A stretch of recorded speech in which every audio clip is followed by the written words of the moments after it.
Hi, it's Jack Maxwell. Welcome to the High Road Live Q&A, leading up into the episode number 5 of the High Road, where I take you to the Mile High City, oddly enough, and take you on a ride on a thing called the Looper Bus.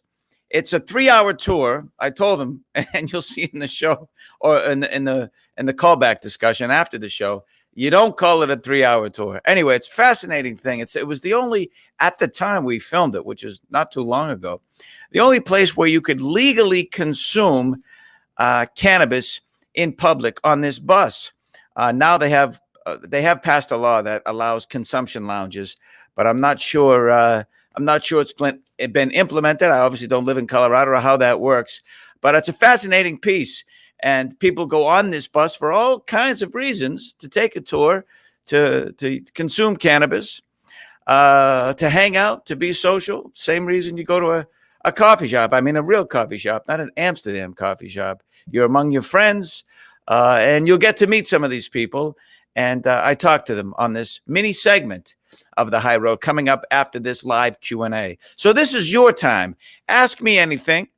And I mean anything, because it is your time, but we generally like to keep it to the subject matter at hand, which is the High Road, cannabis, etc. My journey through cancer and chemo, and how I found people around the United States with similar stories. How maybe they weren't exactly cannabis users, but then they found out through a friend or a referral or who knows where, that cannabis used in a medicinal way can help with a lot of different things. So we'll talk about all of that. And you can ask me or tell me anything that you're going through relating to cancer or chemo or your cannabis use. CBD versus THC. Well, that was one of your questions that, well, I kind of took on before, but in case you missed it, the difference between CBD and THC is as follows. Cannabis grows either as hemp or as what we call marijuana, which is now cannabis.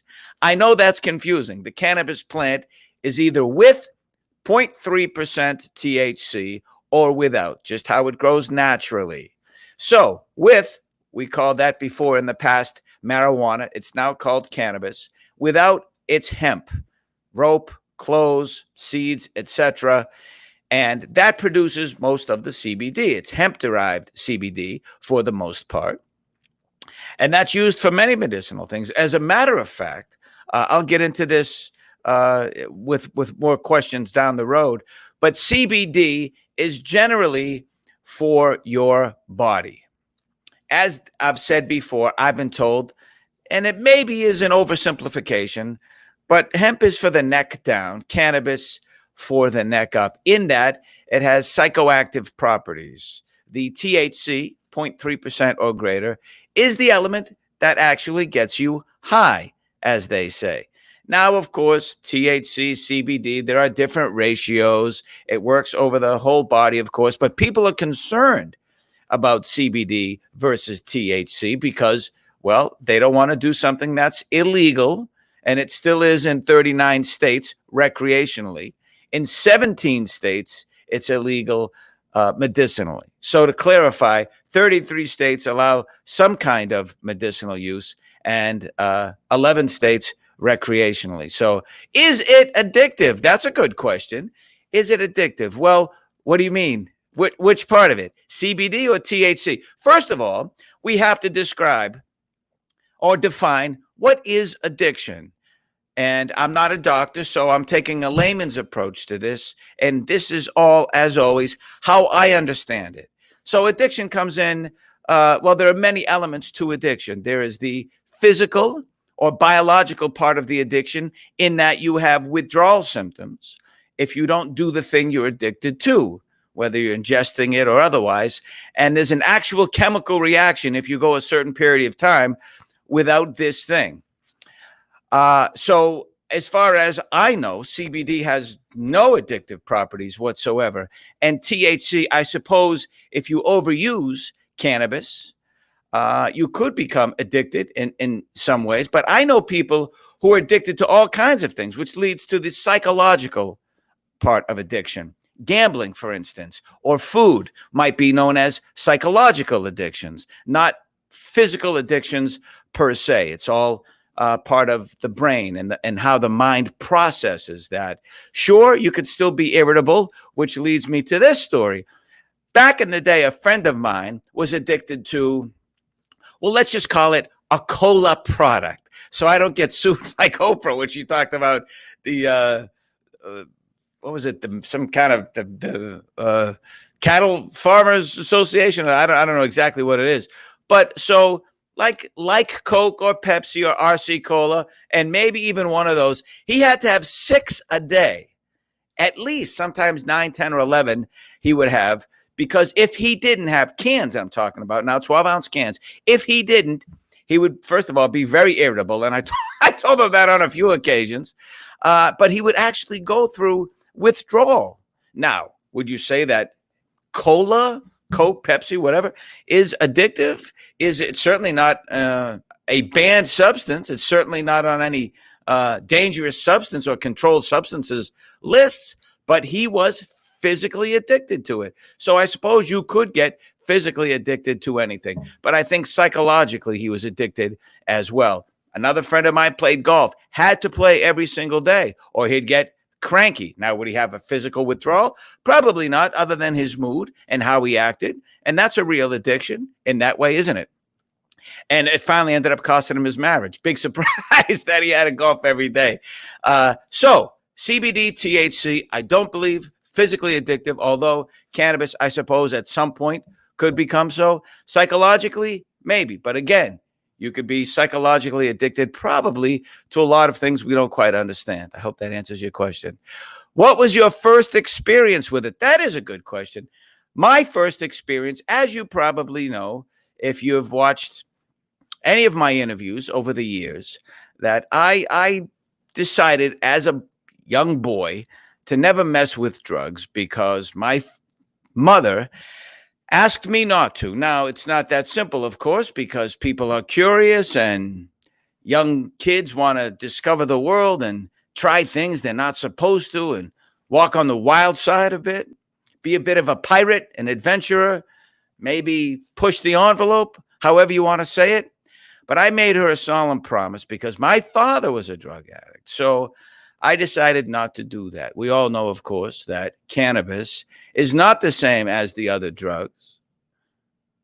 Heroin, for instance, and it's in the same category, believe it or not, thanks to Nixon in 1970. So my first experience with cannabis was on a show I used to host called Booze Traveler. I was in Nepal at Monkey Temple in Kathmandu, and Babas, or holy men, invited me to this ceremony. And they ground up cannabis, mixed it with, I think, cashews, some kind of milk that felt like it was past the expiration date. I know anise, fennel, it tasted like. I didn't see everything he was throwing. His hands were dirty and it was dusty and everything was going into this bowl. But I didn't care because it was such a surreal, wonderfully aesthetic experience that I had to do it. I had to try this. And so that being said, because it was Monkey Temple, there are monkeys jumping all around. And I wasn't sure because that stuff was pretty potent. I didn't have all that much of it, of course. I still had a show to do for you. But at the same time, it did affect me. And I remember when I stood up, the feeling and the whole crowd parted. They show so much deference and respect to these barbers. So they were all quiet, and there are hundreds of people watching this particular thing. It was really, really fascinating to me. However, I didn't have enough to get knocked off my feet. The fixer is the person who helps us locally with paperwork and the politics of it and crowd control, etc. And this person said, "Jack, don't do it. I did this last year at this festival. I was out for 6 days." And he had been experiencing cannabis for years. But this particular, whether it was a strain or whether it was the way these guys made it, I had no idea. So I drank about half of what I thought I would, and I was still affected. So I'm glad he gave me the heads up. That was my very first experience with it, which is pretty unique. I don't know if many people had that as a first experience. Dana, happy Friday, Jack. How often do you take CBDs now? That is a great question. As you know, when I was going through chemo, I suffered from neuropathy, which is nerve pain. It might have been related to the cancer, but most likely they tell me the chemo. My fingers were numb. I had bad back, hip, knee, and foot pain from one particular nerve that was affected. And I started taking CBD to help me sleep and for the pain, and it worked wonderfully. But as always, after you stop feeling pain, after the squeaky wheel is no longer squeaky, you don't grease it anymore. So I don't take it as consistently as I used to, but I still believe in it. And now I'm learning about ratios, 1-to-1, 2-to-1, 4-to-1, 10-to-1, and how they're good for different things. And it's wonderful to learn more about it and how to take it because it's so individualized. If someone tells you to take blank amount of CBD or THC, it's really pretty specific because we all have different amounts of cannabinoid receptors in our body, and the CBD, cannabidiol, reacts differently to everybody. So you'd have to try different things. And I have more on that upcoming in the next couple of weeks. Beth says, I've been surprised at my openness to the high road topic. Well, that's good. I'm glad you're open-minded to that. I had 5 girlfriends who had breast cancer around the same time. Oh, Beth, I'm so sorry. That's terrible. I would have gotten anything to help them with chemo, loss of appetite, nausea. Well, there you go. That has happened. As a matter of fact, a doctor in my group of people who have treated me, I can't give his name, of course, but one of my specialists said that he wanted to be against cannabis use because he grew up believing it was no good, etc., bad for you, it's illegal. It's illegal here in Arizona where I did my treatments, other than for medicinal purposes.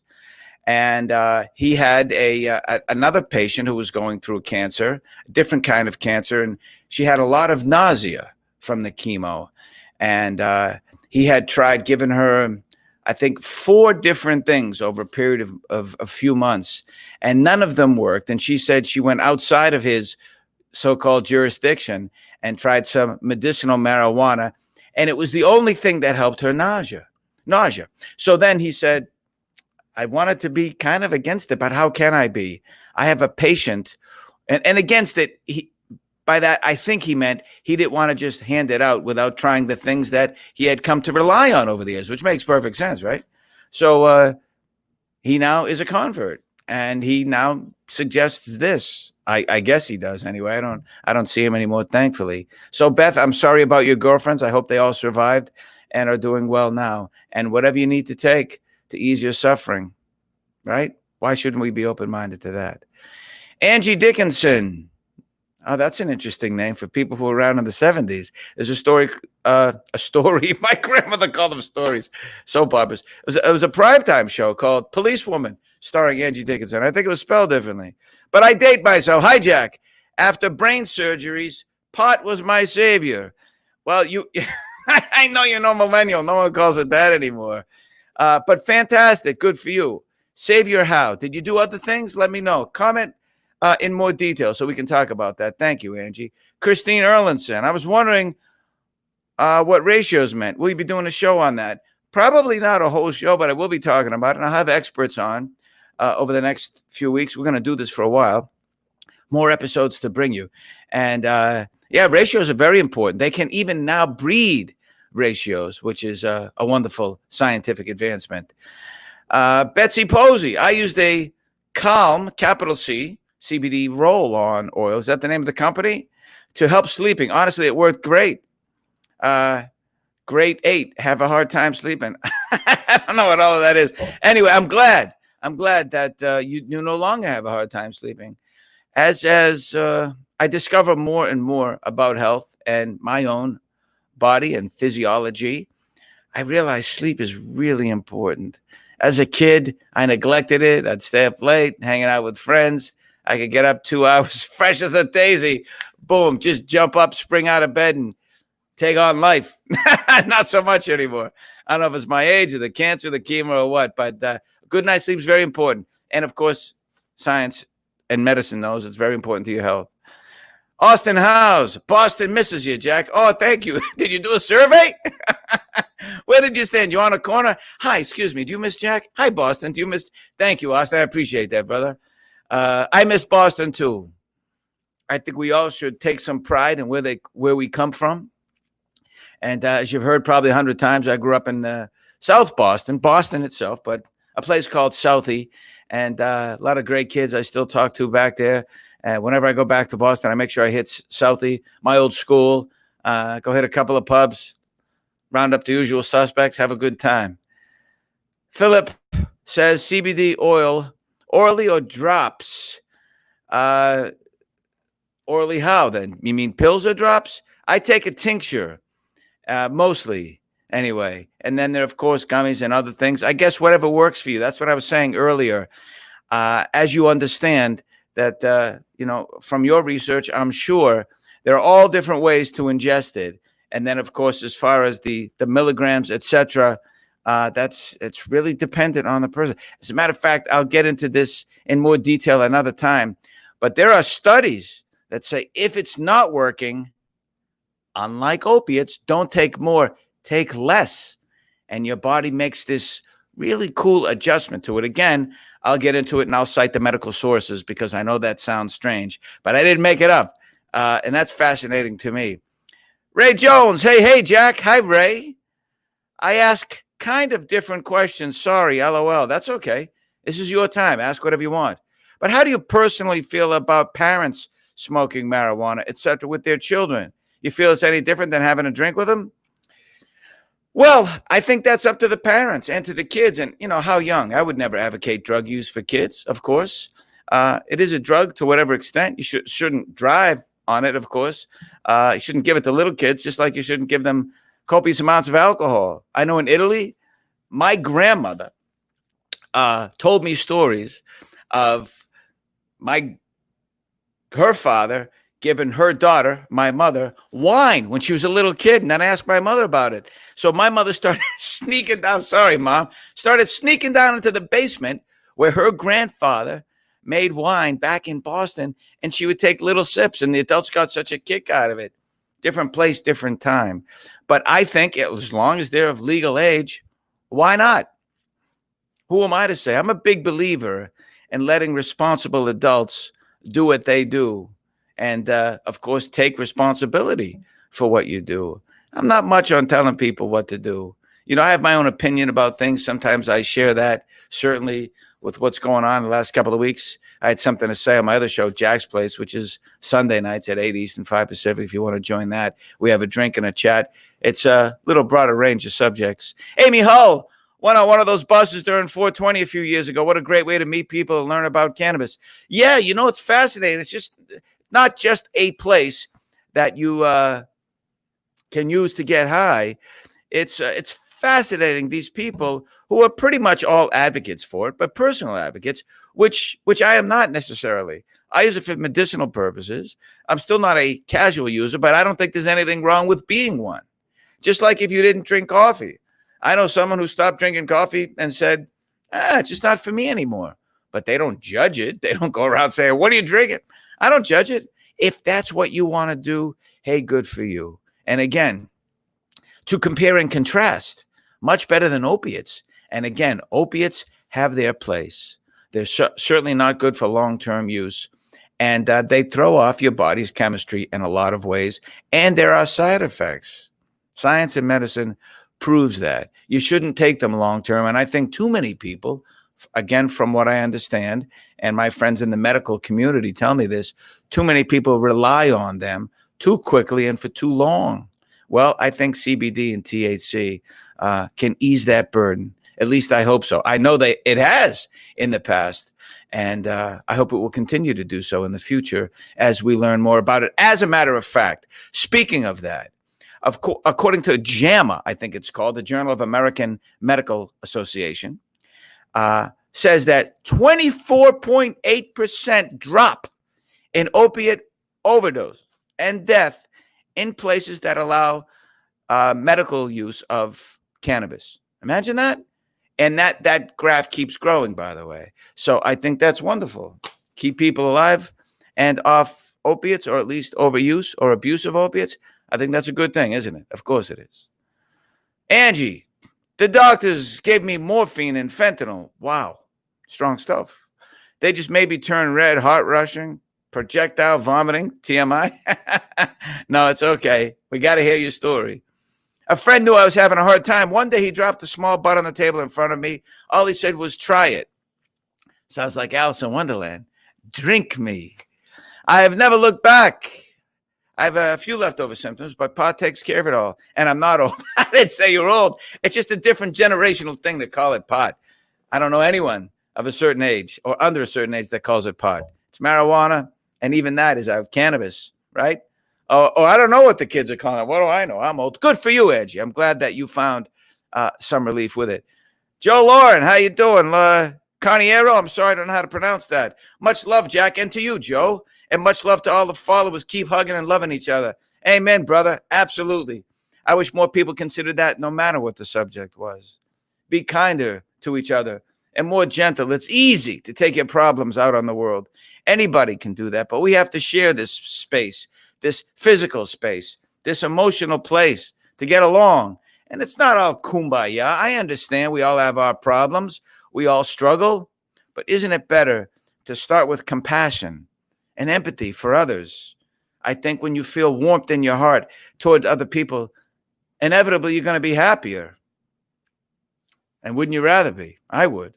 Michelle Martin, we have a family friend that is in constant pain from injuries sustained playing football in college. He and his wife moved to Colorado so she could have access to CBD. Well, according to the Farm Bill in 2018, CBD is now legal everywhere, or it's not prohibited.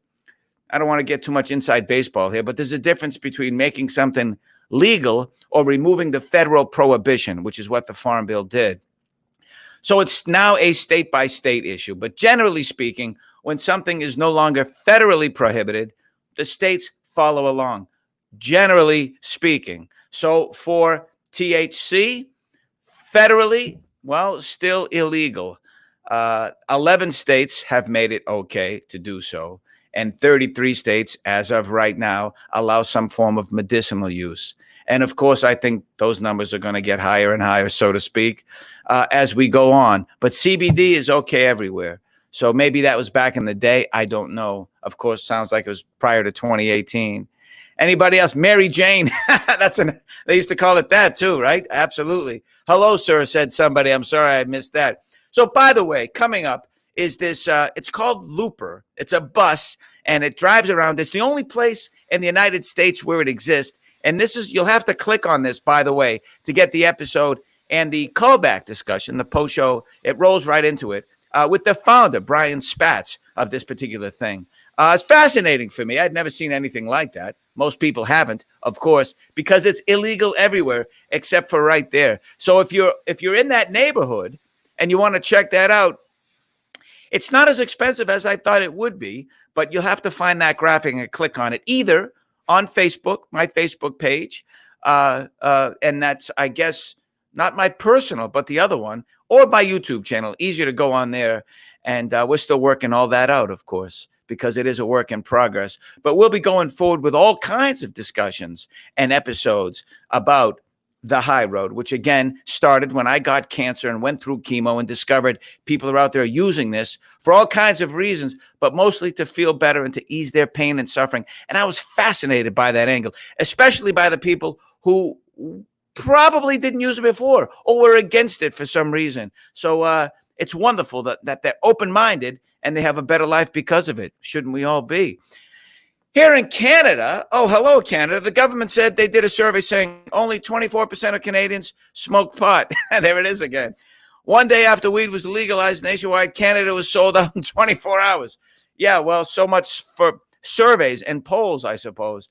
You know that on these questionnaires, people, or they call you on the phone. People aren't going to be honest all the time. Of course, even though it might be anonymous, they don't want to let people that this.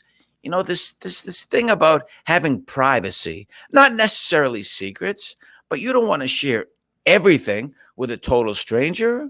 That's what we have friends for. That's why we have confidants.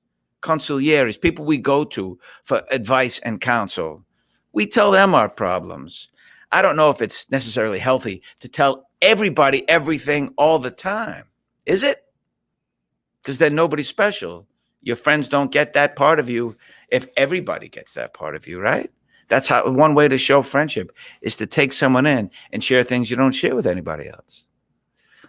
Kelly, is that how you say it? I'm sorry. Trying CBD for an injured knee tomorrow. Thank you, Jack, for your support. Well, again, I'm just trying to open my mind to it and to the discovery of it and educate myself. I'm not an advocate necessarily, but I am because it has helped. I'm not saying this is the greatest thing in the world now. I think it's wonderful, though. It eased my pain and suffering and helped me sleep. So I'm an advocate for that. But I'm an advocate because I tried it and it worked. You should make up your own mind. And, of course, see a doctor before you start any program, right? I think. Craig Holbrook, I had a back injury and I take a mountain of pills daily. Does CBD work without THC? Does it work as well as CBD without for pain relief? Well, let me see. Like I said, there are ratios. And it's my understanding full plant is the best way to ingest it, because there's CBD, the CBN, and then THC works in conjunction. Just like anything, I think a holistic approach is probably best. So if you're using a part of a plant, but if you could use all of it and it's more effective, then you would want to do that. But at the same time, there are issues with THC if you're in a state that doesn't allow it. So I would check with a medical provider. I would check with whoever you're getting this from. Or a friend. You don't have to go to a doctor to learn everything. If someone has given it to you, especially CBD, that's totally fine. As a balm, I have a few friends who are athletes, and they swear by it. So best of luck. I hope it works for you. Try the CD balm if you can get it. Works for my son's gout as well as the oil. Now, I never heard it was great for gout. I have a friend who might be watching this who goes through bouts of gout. But he's really sharp when it comes to CBD and THC. He's in the business of it, and he knows way more than I do. So he knows what works for him. And again, you have to tailor it for yourself personally. But it's a fascinating time because of the discovery of CBD and THC and what it can do for you. And we'll talk about that more and send in more questions, and I'll get to them in this portion of it, the live Q&A before. But the episode itself is fun. We're on this bus, and we're touring Denver. And this is what you have to click on either Facebook or YouTube, right at the top of the hour, which is just about 2 minutes away. And then you'll get that short segment episode. It's about 5-6 minutes long. And then we do an interview with the founder of it, Brian Spatz, how he came up with the idea, the legal challenges he's run into, the political challenges, financially. That bus was very expensive, and how he tried to expand into different cities, and it doesn't always work out. You know, he said something very interesting to me, and I'll let you judge for yourself. But everybody thinks or a lot of people think, the cannabis business is you just go in and you get rich, and I don't think that's the case. Of course, there's a lot of pushback still. Hopefully, less and less as we go forward. Once we determine it's completely safe, and we are discovering that. And once the government figures out how to make more money off of it, and they tax it at a high rate, of course, then it's okay. Then seemingly, they no longer have a problem with the morality of it. Just like when I was a kid, if you wanted to gamble, and the adults gambled, of course, illegally all the time back then, there was street games, dice games in the alley, underground apartment games. But legally, it was just Vegas. That's it. And then Atlantic City. And now there are casinos all over the place. And they were morally against it for the longest time. And they said, well, okay, if you put it on Native American reservations, well, we're not supposed to tell them what to do. And we could take millions and millions of dollars out of that. Well, then they're not against it anymore. So same with this. When they discover there's a lot of money there, well, then the light goes on. And they say, maybe it's not as bad as we thought or as we think. And they suddenly have a change of heart. And sometimes that's for good reasons. Sometimes, well, it's quite convenient, isn't it? Thanks for tuning in. And I appreciate your time. Check out the High Road and the conversation right afterwards. I'll see you on Jack's Place Sunday night. And then, of course, I'll see you right here again on the High Road.